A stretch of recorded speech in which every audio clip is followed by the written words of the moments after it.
OS. This Honorable Superior Court for the County of Boyce is not going to be an incident for this special session.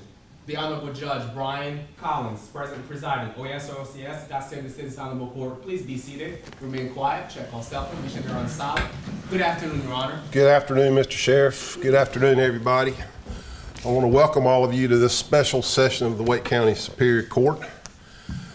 It's a very special thing that we do. I want to thank you for being here, especially thank those of you who are here as friends and loved ones of our honorees. It's a very important thing that we do to remember them and to honor them, and we really appreciate you letting us do that. So thank you for letting us do that. And at this time, I'm going to turn the program over to the chair of the 10th Judicial Bar's Memorials Committee, Miss Mary Winstead. Thank you, Your Honor. May it please the court. Yes. Good afternoon, everyone. On behalf of the members of the 10th Judicial District Wake County Bar Association Memorials Committee, I also want to welcome everyone to this special memorial session of court. It is an honor for me to have this opportunity to serve as chair of the committee that plans and hosts these memorial sessions. And I want to thank all the committee members for their dedication and time. A little history. Several years ago, I attended my first memorial session honoring a lawyer I knew. I was struck by what a moving and memorable occasion it was. I remember leaving the courtroom feeling inspired and uplifted, and with a sense of profound pride in our bar. I was walking back to the state bar where I worked at the time with Bryan, who was then co-chair of this committee. And I commented to him how meaningful the service was and how much I had enjoyed it. The rest, as they say, is history. I've been a member of the committee ever since. During that first session I attended, and all of them since, I've learned wonderful and interesting things about lawyers, some of whom I didn't know, and some I thought I knew, but about whom I didn't know perhaps the Paul Harvey rest of the story. These sessions reveal so much about the amazing lawyers of our local bar. Besides being exceptional lawyers, our attorneys have many great attributes and talents and contribute to the community in a variety of ways. I think it's fair to say that our bar is known around the state for its collegiality, for lawyers who advocate capably for their clients and then shake hands at the end of the case and grab a coffee.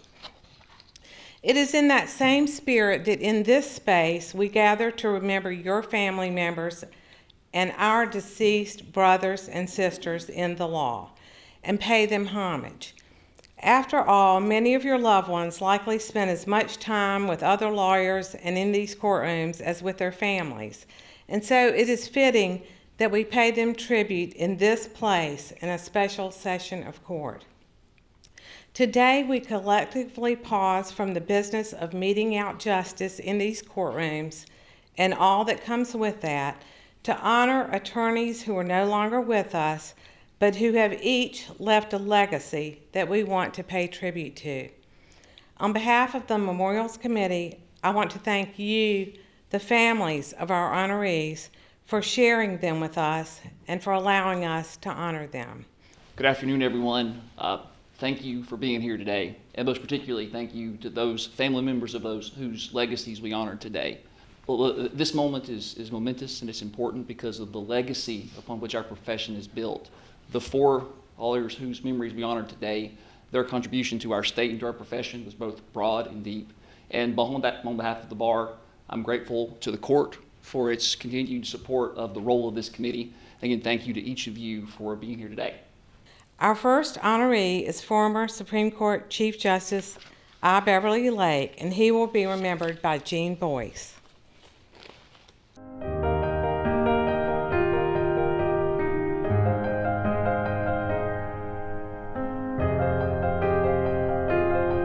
Good afternoon, everybody. Glad to be here.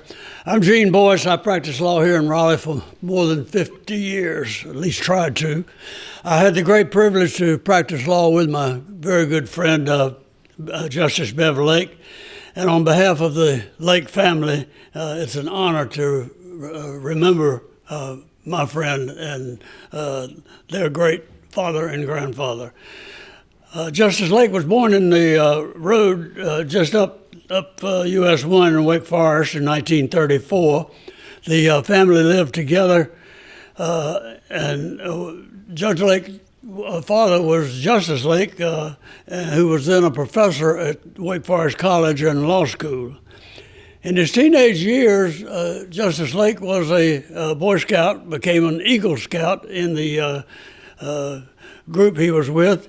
He graduated from Wake Forest College in 1955.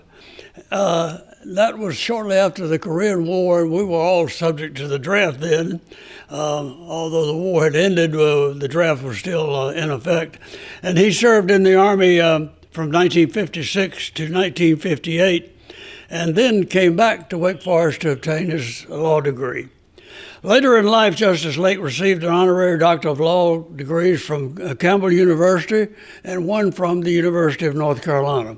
He served 2 terms in the North Carolina Senate, part of the time as a Democrat and the other part of the time as a member of the Republican Party.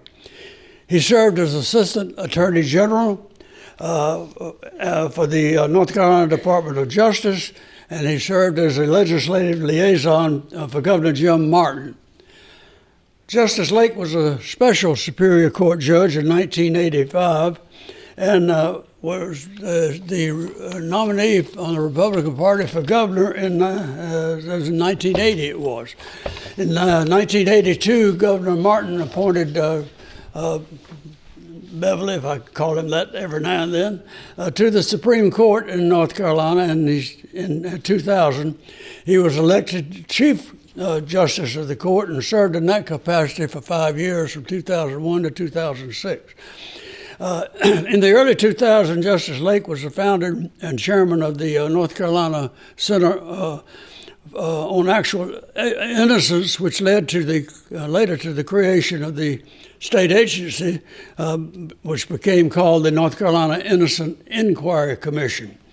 This commission reviewed hundreds of cases, exonerated people who had been wrongly convicted, and has been a model for organizations like that in the other states. And Justice Lake in 2002, we remember his quote, "We need to make sure that we don't convict an innocent person, and if we do, to catch it fairly quickly. The ultimate object of any court process is to find the truth." That was Beverly's position, that was his state of mind, that was his understanding. He retired from the court in 2006, and a few years later joined continue to do some legal work with the law firm of Nixon Pruitt, of which I was a member at the time, and he quietly retired from everything just a few years later. Beverly, if I may call him Beverly, peacefully passed away in September of 2019. He was then 85 years old, and in my calculation, he died at an early age. Justice Lake was survived by his wife Susan, his children Lynn, Elizabeth Lake, and Laura Ann Lake Neal, and his son Isaac Beverly Lake Jr. Justice Lake was also a stepfather to a stepson named Guy Vernon Smith. I knew Bev since our time together at Wake Forest College. After law school, we were partners in a law firm. It started out as Fletcher and Lake. Mr. Fletcher went into the television business, and it became Lake and Boyce. And then Bev graduated from law school, and it became Lake, Boyce, and Lake. He practiced. Bev and I both practiced with Dr. Lake, who later was a candidate for governor and also served on the Supreme Court. He was a good friend and neighbor, and lived just 3 houses down from where my Pat and I lived, right up the hill a little ways. He enjoyed fishing for many years. We had a crew called the Deacon fishing bunch. That was our name. Other people had other names for us, but that's what we called ourselves. Durant Island in the Alligator River was the place where we went fishing in two groups. We had the old and bold and the lean and mean, and it was a pleasure for many years. Beverly also loved to sail, had a sailboat, spent a lot of time with his children and grandchildren, and I miss him greatly as a neighbor, as a friend, as a fellow lawyer, and we will always miss such a great man, a great friend, and a great judge. And thank you for the opportunity to comment.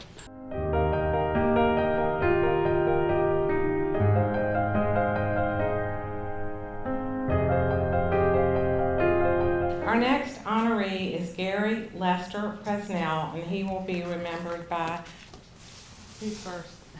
Judge Mangum and I have decided that Judge Mangum's going to go first. All right, the Honorable Ned Mangum.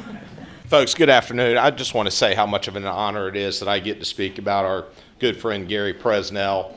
And I got to thank Yancey and Gary's wife Marina for letting me have this opportunity.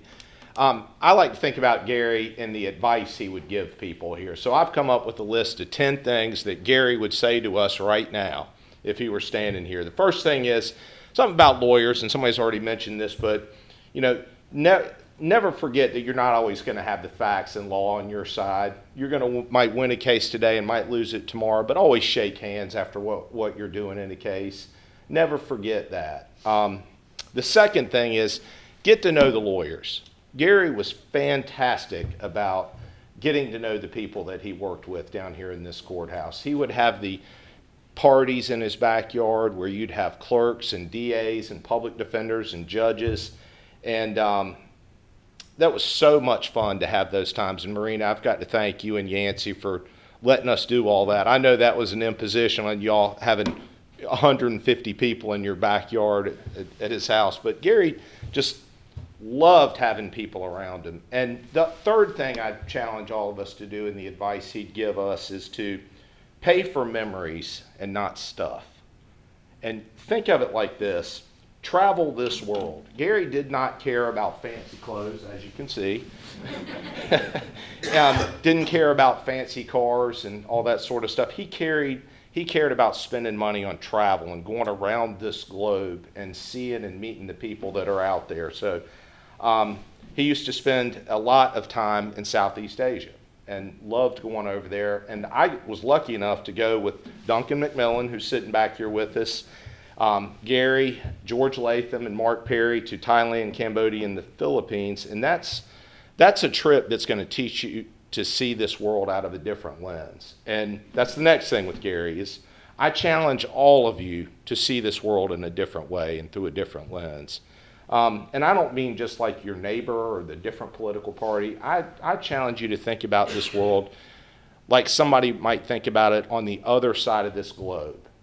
Okay? Think about it in that context. And if you get out and see this world like that, you're going to do that. Gary taught me a lot about seeing this world out of a different lens, which is so incredible about Gary because he was blind as a bat and couldn't see. So that's the next thing about Gary here is, Gary could not see hardly at all. And that was a challenge for him, and he never, ever let that hold him back. I'd see him in court with the paper right up to his face. He couldn't drive a car, but that did not stop him from being a fantastic lawyer and defending people ethically and honestly his entire career, caring about every single one of them came before him, never stopped him from going on trips all over the place. And so think about that. Don't let anything in your life hold you back from doing something. Gary would absolutely tell us that. Don't take for granted how lucky we are to live in Raleigh, North Carolina. And it's not just because it's a nice city. Think about this. Gary would say, you've got clean water, you've got clean air, you've got a roof over your head, you've got plenty to eat. And that trip I went with Gary and Duncan and the rest of those guys, you'd see how we're lucky. We're rich. We think of rich people being, billionaires and millionaires that you see on TV. Sometimes that's not rich. We're all rich because we're sitting here in a great place like this in a building and have have things and water and houses to live in. How great is that? Gary would absolutely say that to us here. Another interesting thing about Gary, we're talking about travel. He told me something on a trip. He would say, challenge yourself to not spend any money on a trip that you go on by the time you get to the airport till the time that you get to the place that you're supposed to be. Am I right about that, Marina? He would not spend money in an airport on an airplane. And I'm like, you're thinking, wow, like on Southwest Airlines, you get a little bag of peanuts and a cup of water, you might starve. But Gary would go on these long transcontinental flights across the entire globe and not pay for anything, but he would absolutely say, eat everything and drink everything that they give you. Well, and on Thai Air, when it's free booze the whole way, I was like, man, that's impressive. He about drank the whole thing. But think about that. That was one of the things I'd think about Gary. The next thing is, number 8, surround yourself with good friends. Absolutely surround yourself with friends that you care about. And, it's led me to think about some of Gary's friends that we've lost here recently, like Randy Hill and George Latham and Spurgeon Fields. I just hope somehow, some way that all those guys are sitting up there waiting on us. And you know what they're saying to us? Do not waste a day of your life, because it's not a guarantee that tomorrow will be there. Don't waste a single day. Gary is sitting there telling us, get after it. Go find something you like to do. Don't waste this weekend. Don't sleep in tomorrow. Go find something fun to do. Every single day it counts. Don't take those days for granted. Don't take it for granted. And most importantly with Gary, love your family. I know that when I went on that trip, I was lucky enough, and I'm talking about your whole family. I got to go to an island called Cebu in the Philippines with Gary, and I got to meet Marina's entire family, including her dear, sweet mom. And I could see on that trip how much Gary loved your family, Marina. He loved them to death, and they loved Gary. It was like Santa Claus was there. They're all so happy, and he was so happy to see him. So care about your family, but most importantly, care about the ones that are closest to you. And I know for an absolute fact that Gary was super proud of you, Yancey, and Marina, he loved you to death. And so it's, keep all that in mind, folks. Gary, we miss him dearly here. Great guy, and I cannot imagine a person I've learned more from in the 25 years that I've known him. Thank you, Marina, for giving me this chance. Thank you, Judge. Thank you, Judge Mangum, and I'm just honored as I can be that Marina asked me to say a few words about Gary.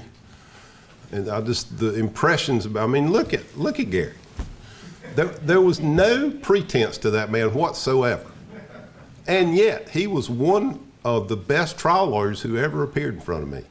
He was fantastic. He was smart. He was kind. One thing that I remember about Gary is he always treated me the same, no matter what station I held in life. He was one of the lawyers who was sort of hanging around the lawyer's room when I first got here as a youngster. And for some reason, he called me BC. Hey, BC. When I got to be the public defender. Hey, BC. When I got to be a Superior Court judge. Hey, BC. He didn't care who you were. He treated everybody the same, treated everybody with respect and kindness. He was a great husband and a great father. He was born not too far from where I was born. He was born in Yancey County up in the mountains, and he loved Yancey County so much that he named his only son Yancey. And he had a lot of mountain wisdom about him. And one thing that Gary did, he was sort of one of the people, sort of the glue that held this courthouse together. He set a great example for everybody about the way you should treat each other. And he would sort of hold court in the lawyer's workroom, and all the lawyers, old and young, came to Gary for advice, and he led by example.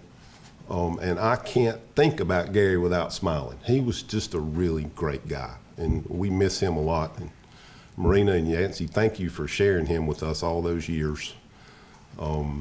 He loved you both very, very much, and we miss him. And that's what I have to say. Thank you.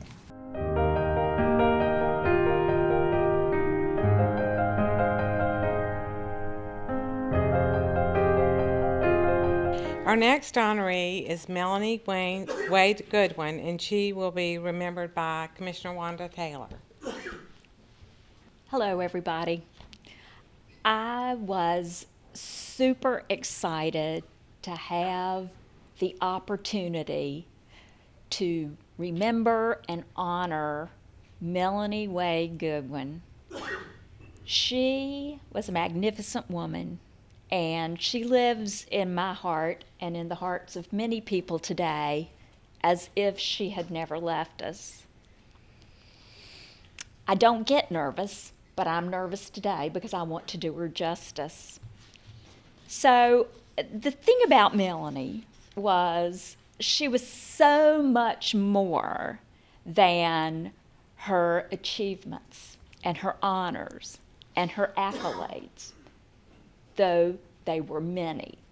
She would say that her first and most proud accomplishment was her husband and her 2 children and her dog and her parents. And Wayne, Mr. and Ms. Wade, Madison and Jackson, and Coco, the dog. She was so interested in everything you did. She was proud of you. She was proud of Wayne's public service, even when she wanted to bean him for not being able to pick up Jackson from Boy Scouts or Madison from dance.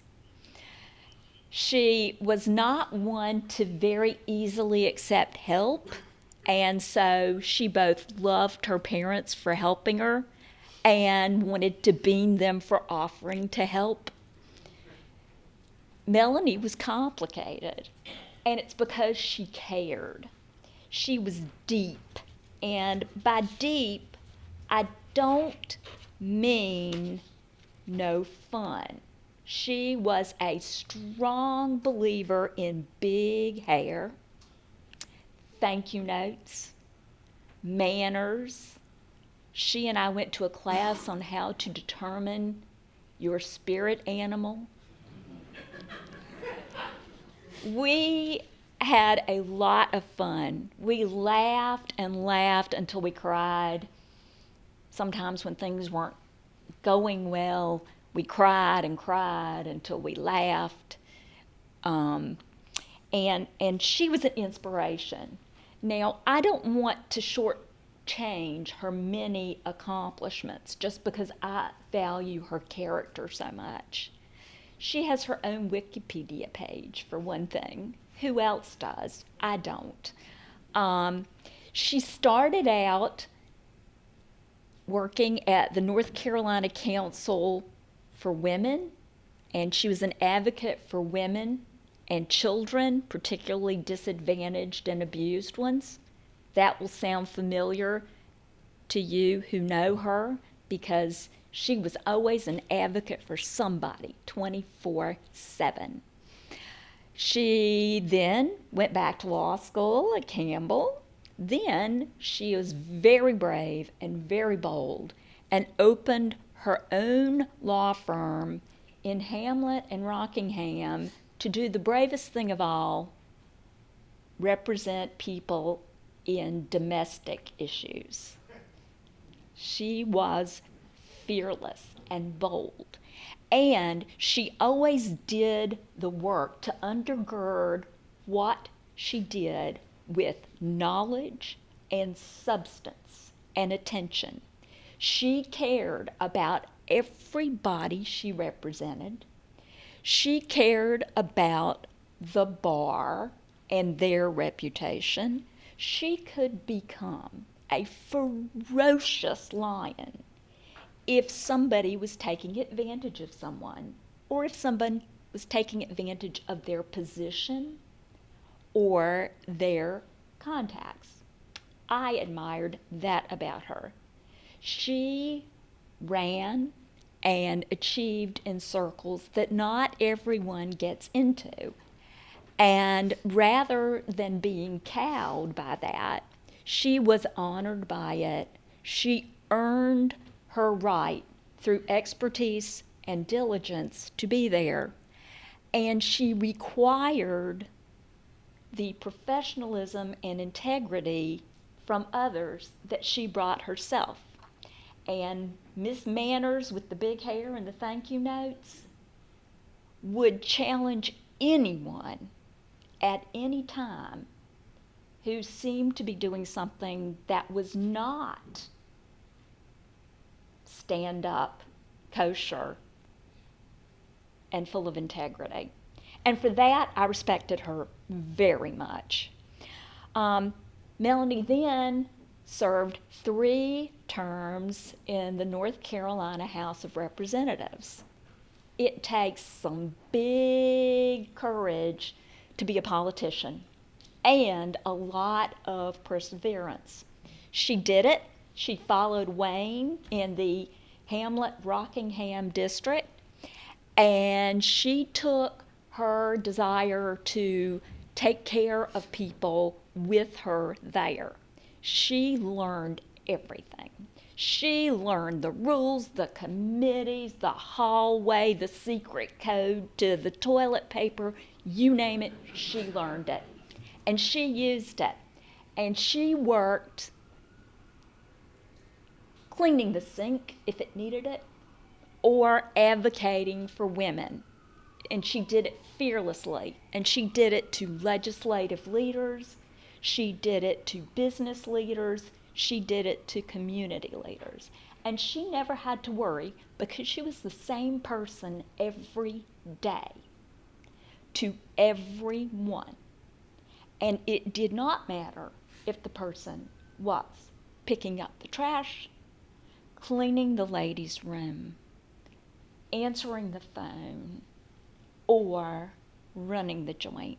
It did not matter.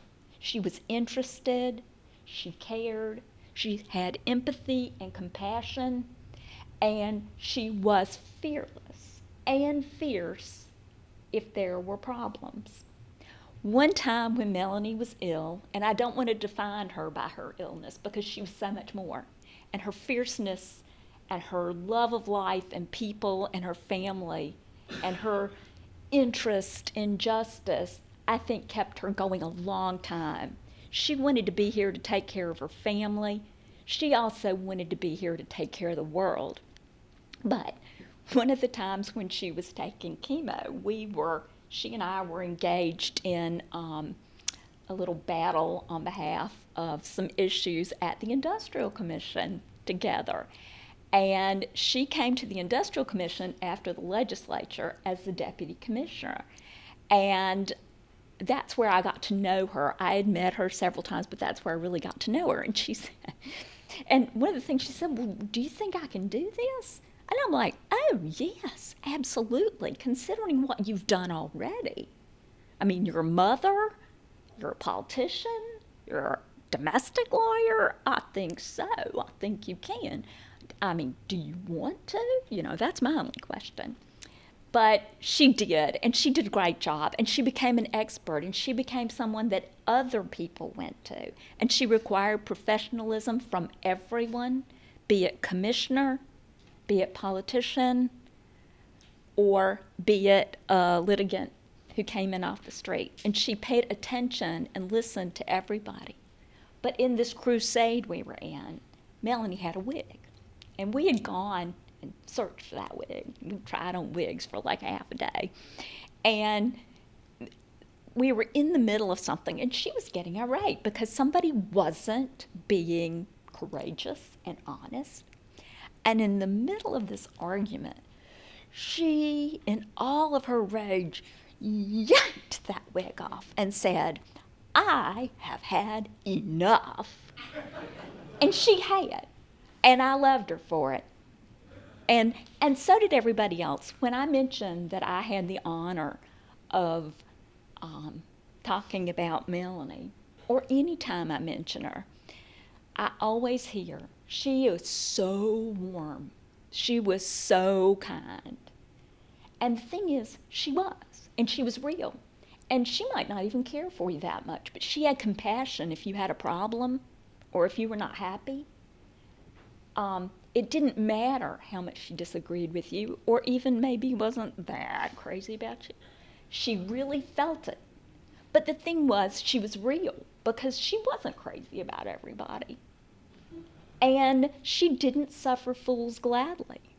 And she could write a mean thank you note and had lovely manners, but she could also tell you off. And I love that, because she was nobody's fool. She knew what was going on. So she also sang a cappella in the Loreleis at UNC. She was active at Edenton Street United Methodist Church, and also sang in the choir and helped look for the choir director, even though she was ill. She was a Girl Scout mom, Boy Scout mom, dance mom, tennis mom, you name it. She was proud of her family, and she was interested in them. They weren't just an extension of her. She was interested in what they came in. And because of that, I know a lot about superheroes. I know a lot about politics from Wayne. I know plenty about social words and phrases with teenagers, like you have the feels for somebody, which is one of my favorites. So she was full. She was full of life. She was full of giving, and I'm sorry she's gone, but she is in our hearts forever. So I really am ending now. And I just want to say that her accomplishments, please read them. She had a legislative resolution to honor her. She has a Wikipedia page.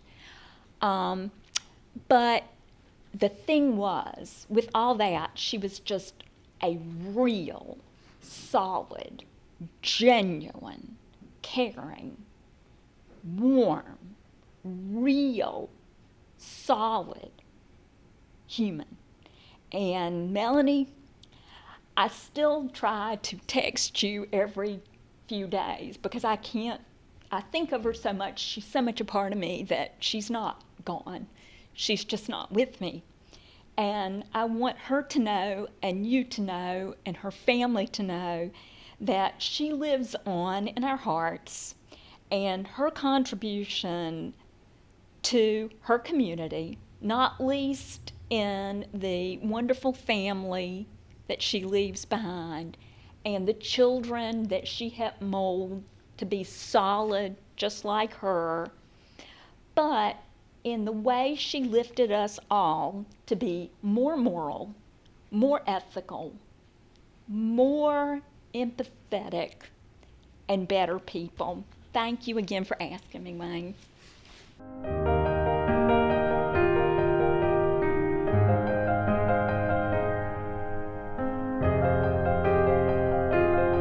May it please the court, I have the honor of remembering my brother, Nick Dombalis.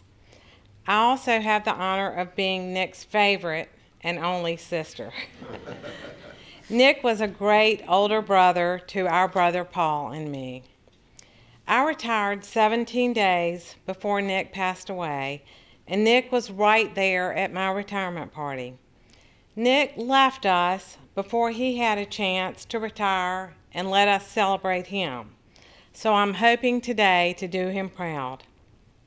As my parents' firstborn child, and on the paternal side, the first and only grandchild for several years, and named after my grandfather, Nicky held a special rock star status in our family.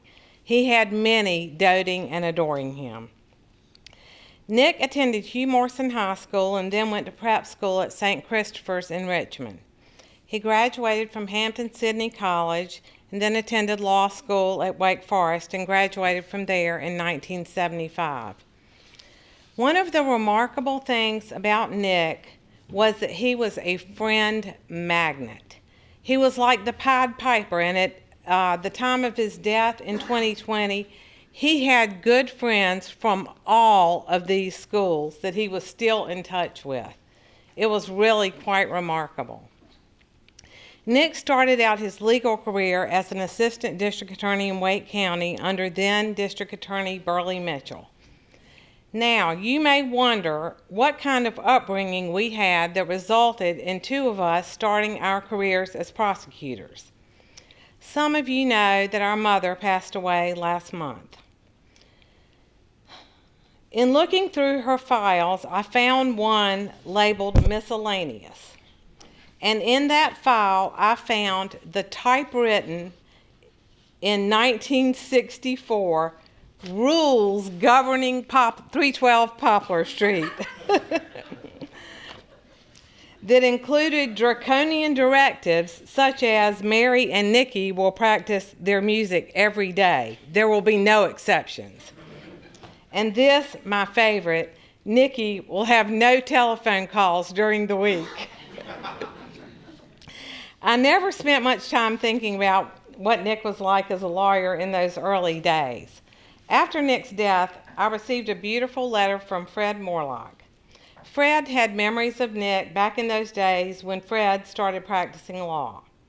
He said Nick was one of the good guys who treated the young lawyers with acceptance and fairness, but didn't give away the courthouse.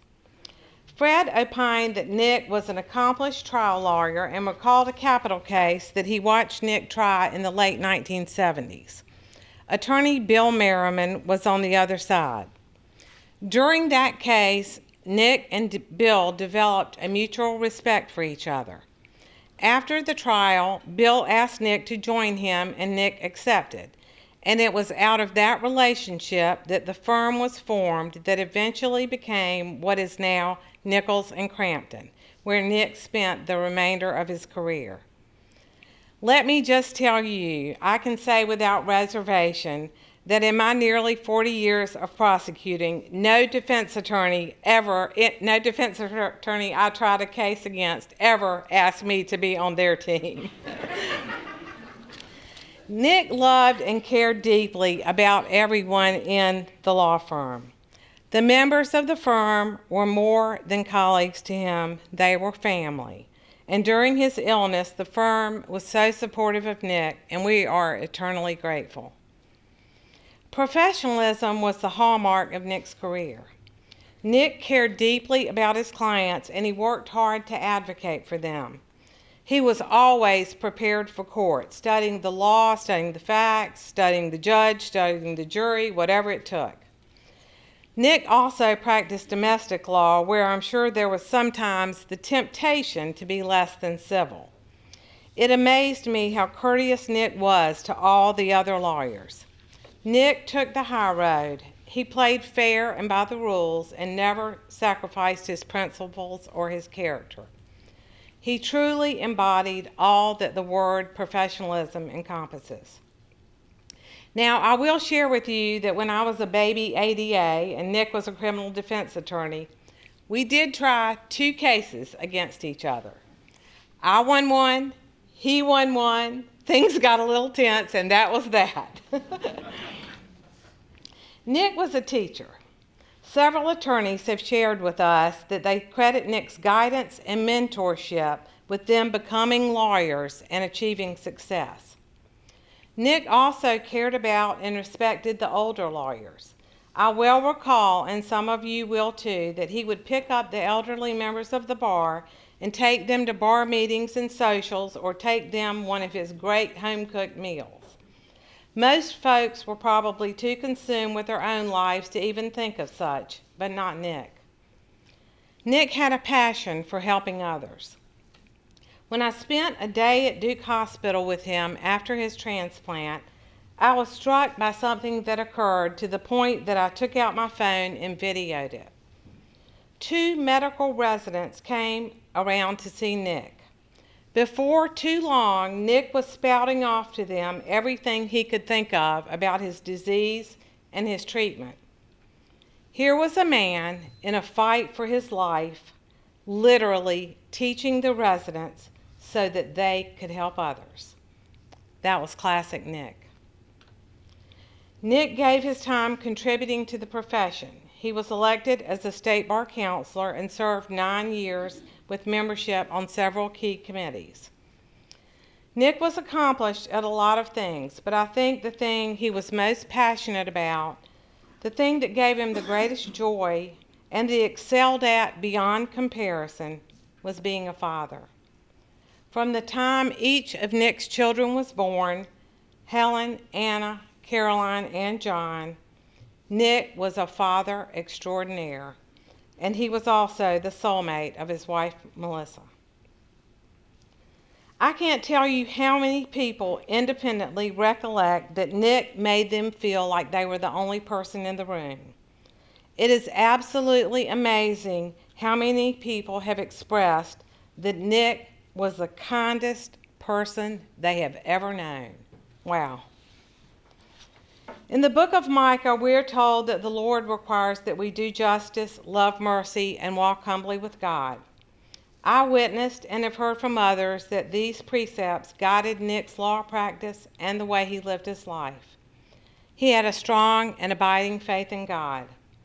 In the 2 years or so that Nick lived after his bone marrow transplant, he put everything he had into living life to the fullest. I don't think many people even know this, but within a few weeks of Nick passing away, he was in a week-long mediation course. He was determined to stay positive and forward-looking. You can't talk about Nick without mentioning his trademark smile. Dan Hartzog said it best, and I quote, "Whether you saw Nick at a party, at the courthouse, at the Mecca, on a sidewalk between the two, or even at a deposition, he always began and ended every encounter with that awesome smile." End of quote. And that's what we will remember. That concludes my presentation. I want to take a moment to say thanks to all of you being here for this special time. We know you all have busy lives, and we appreciate you taking the time to be with us today.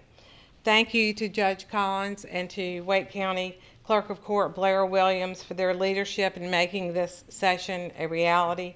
Thank you to Whitney Von Hom, Executive Director of the Wake County Bar Association and the 10th, Tammy Bowl, the staff liaison, and to our bailiffs and clerk. Thank you. Mary, thank you very much for all of your hard work in leading our committee. We really appreciate it. It wouldn't happen without you. I've learned something new about all four of these folks today. I always leave here feeling inspired, and I hope all of you have. And with that, Mr. Sheriff, would you please place this ceremonial session of the Wake County Superior Court into adjournment sine die? All rise. OSOS, this honorable special session of Wake County Superior Court now stands adjourned sine die. OSOS, God save the city, this honorable court. Thank you very much.